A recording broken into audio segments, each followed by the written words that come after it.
All right, guys, what's going on? Welcome to Let Me Clear My Throat podcast, episode 11. Good to see everyone uh, tuning in. I'd like to thank all those who have viewed my videos so far and participated in the podcast. Appreciate you. Just a few quick takes. I said in previously in the last podcast that we'll talk about the Taylor Jenkins firing Memphis Grizzlies, making the decision to move on from Taylor Jenkins. And, ever since Ja came back with pretty much saying that he's hurt with his shoulder, I kind of, in a way, conceded that the season is what it is, however we land. That if you're healthy, play. If you're not healthy, sit. Um, This whole year has just been an inconsistent year from the standpoint of player availability. And, you got to have your best players on the court if you're going to win consistently. You're going to have some type of rhythm, some type of rotation. And we just simply haven't had that this year. But they decided to move on for Taylor Jenkins. GM Kleiman decided to move on, make that decision. Um, Assuming he also conversed with Para on the owner. And I have zero problem with uh the timing of the decision. The fact that there's we're only 9 or 8 games away from the end of the season, and they made the decision. I feel like that's just a wake up call to the team, to have a sense of urgency, uh, and that everyone's job, career, uh, their time in the Grizzly uniform can be on the line, with the exception of Ja Bain and Jaren. I think those being the core guys, the leaders of the group. I think they're going to stay in place. Um, Climbing, he's taking responsibility and ownership himself with this move. With moves, just as in the trade deadline, taking ownership of some of the trade moves that were made. I feel like they didn't make enough trade moves or move enough players out to maybe shorten the rotation. But anyway, the writing was on the wall for Jenkins, because really Jenkins is the focus here.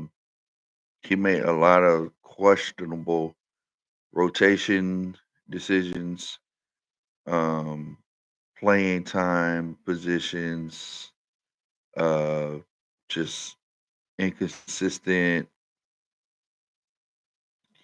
play offensively, defensively. We're up and down. It was just time to make a move. Of course, I was thinking at the end of the season, if we had an early exit, that he would definitely be fired. But when you haven't beaten a team over 500 in so long, I think we're on a 10-game losing streak right now. You got to make a change. You got to change the voice in the locker room, and hopefully the interim coach. I'm not going to try to pronounce the name.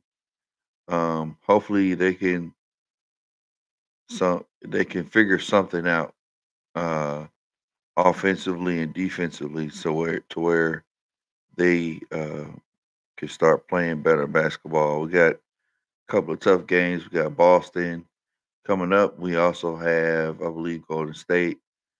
So we got a tough stretch of games left, but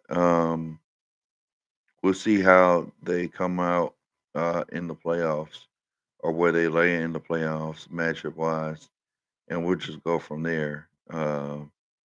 Whether they decide to keep the interim coach or go outside, I've heard some people wanting to contact Damian Stoudemire. Some wanted to contact Sam Cassell and other coaches. I think I mean, hey, you know, try it out, see what works. You won't be the only franchise that moves on after 1 year. You've done it before, you can do it again. So, but at least it shows that there is a sense of urgency in the front office, and that we're not content just beating teams under 500. We want to do better. We want to do more. We want to advance to the finals. We want to win the championship. Um, I thought that first when we played the Lakers, the lineup was exactly what it needed to be. Edie does need to be in the lineup. We need to get Jalen uh, his confidence back, putting him back in the lineup, and let's get it. Just see what happens. Um, I think the national media, uh, just listening to Kendrick Perkins, I think they're reaching when they're saying that John Morant is on the trading block this offseason after Climate clearly said that they have zero intentions of trading John. Now I know that all those everything that's said before can change, but I just I just don't believe that the Grizzlies front office is going to move off of John Morant unless John Morant just flat out says, "I don't want to be here. I don't want to be a Grizzly anymore," and just says, I'm out. I don't want it. I don't think we're just going to voluntarily trade John Morant, our best player, um, to anybody. I don't want to see that happen. So the national media, ever since this firing happened, you know, we're hearing all kinds of takes. We're hearing a lot of people from Twitter. We're hearing a whole lot of fans. We're hearing a whole lot of national media saying all kinds of different crazy things. And my response is, let's just see how the season plays out. Let's just see how the season plays out. Um, this interim coach, he may be what the doctor ordered as far as just making better coaching decisions and rotations in the offense and more pick and roll. The beginning of the season, the whole thought process, I think, going into the season with the drafting of Zach Edey was to utilize him in the pick and roll, to utilize him like Steve Adams. And I just don't think that the Grizzlies have truly done that this season or utilizing Edey to his full potential. Um, and then, with the injuries, the injuries have hurt the Grizzlies in a multitude of ways. So, player availability is extremely important. Um, But, we're in this position.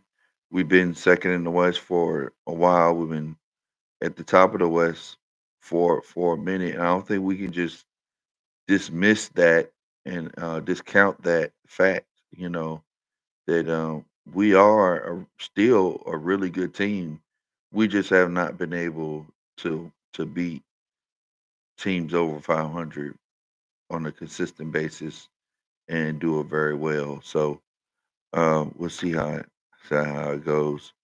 Uh, the Memphis Tigers, they're hitting the transfer portal pretty hard, targeting a lot of guards and wings. Not seeing a whole lot of in the front court, which is a bit interesting because we don't have anybody in the front court at all. Um, so I'm curious to see how that shakes out. Going after, we got our eyes on a lot of guards, a lot of wings that are long. Um, of course, the emphasis is on shooting. PJ Carter put his name in the transfer portal. Hopefully, he decides to come back. We obviously need some more ball handlers. Look like Dante Harris is still in the fold. He's going to come back and play. Hopefully, we're able to build some type of culture, some type of continuity going forward into next season, to this off season, to where we can practice, play together, develop the guys on the roster.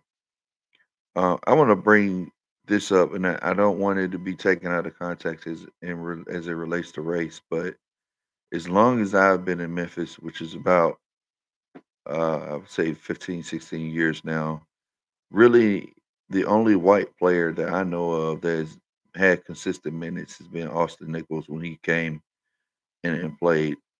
And I'm just wondering this year with Penny and his staff, are we looking for a more diverse group? Um, more, some white guys, some black guys. I hate to say it that way, but roster construction. Um, you're just looking at the final four teams, which I'm gonna get to in a minute, or just the NCAA tournament in general. You had a mixture of white and black players, playing cohesively together as opposed to just an all black team and or just a straight predominantly white team with one or two black players, in the starting lineup and whatnot. But I'm really curious in looking at this year's reconstruction of the roster and team building and team culture, um, because that's how Memphis is going to be successful. If we can follow Houston's, um, I guess, example um, of culture and just tough play, tough defense, tough guard play. Kelvin Sampson has done an excellent job building his uh, his staff, building his culture, developing players, retaining his players, and it's worked out great for them um, as they are in the Final Four and have a chance to win the whole thing. They've been a tough out ever since uh, they left the AAC to the Big 12, winning the Big 12, just haven't missed a beat. And so hopefully the Tigers can build that same culture and follow that same example going forward. Now to the Final Four with NCAA. I have absolutely zero problem with number one seeds, all the number one seeds being in the Final Four. I think this is exactly what it should be. Everyone is looking for a Cinderella. Everyone's looking for an upset. Everyone's looking for an 8 or 9 seed being in the Sweet 16 or Final Four. Uh, we only had a few upsets, Memphis being one of them, and we were considered an underdog in that first round matchup with Colorado State. So I think overall this tournament has been great to me, in my opinion. Um, there are only a few blowouts, complete blowouts, but just the teams that are supposed to be in there are there. I mentioned about Auburn.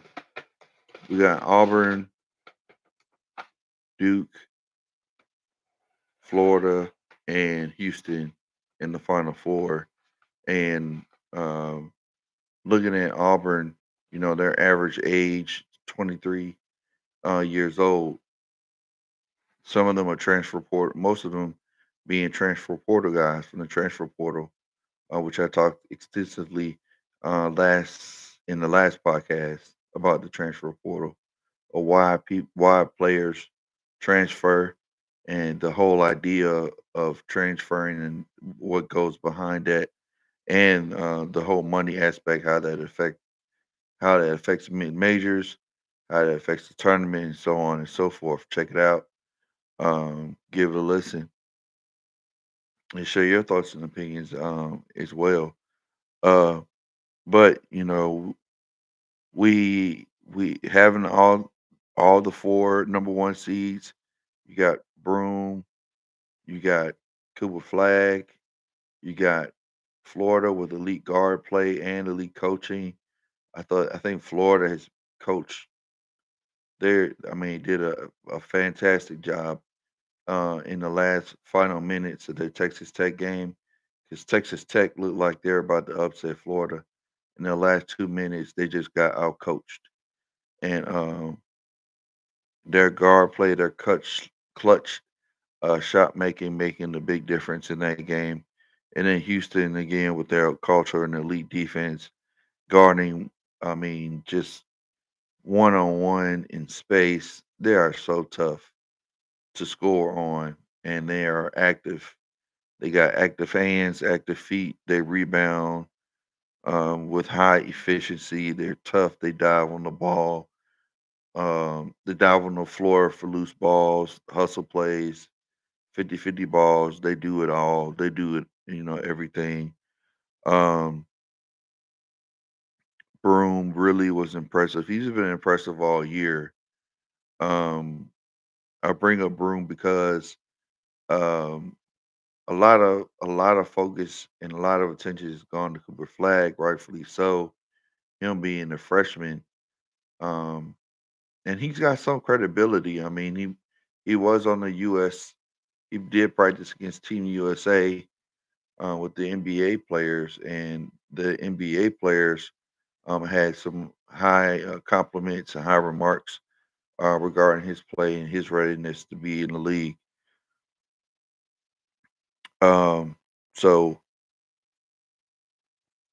we do have some more than one superstar, but it's great that uh, this Final Four, this tournament has been very team oriented, very driven, team execution, coaching, defensive schemes, offensive play calling.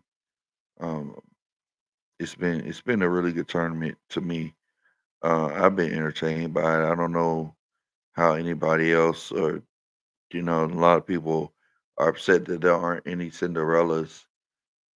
I have zero problem with. Um, and then finally, I want to go ahead and make a comment about Stephen A. and Kendrick Perkins, both of these guys on in the LeBron James saga. You might consider me a little late to the party as far as commenting, and we're moving on, and I certainly have moved on. Was debating within myself, whether to even talk about them, but I'm personally turned off by Stephen A. and Perkins. I think they're just clearly haters of LeBron and his who he is, I guess. Um, I mean, at the end of the day, numbers don't lie. LeBron's going to go down as one of the greatest to ever play the game of basketball, if not the greatest. He's going to have the stats and the numbers to back it up. We don't know when this guy's going to retire. His longevity speaks for itself. He may play another year. Who knows? He may play another 2 years. Um, but in regards to Stephen A.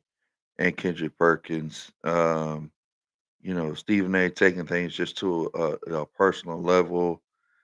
Almost everything he says, you can almost deem it as hypocritical with the comments that he makes, because the threats that he's made, the things he said, he knows things that other people don't know, and it's just childish. It really is.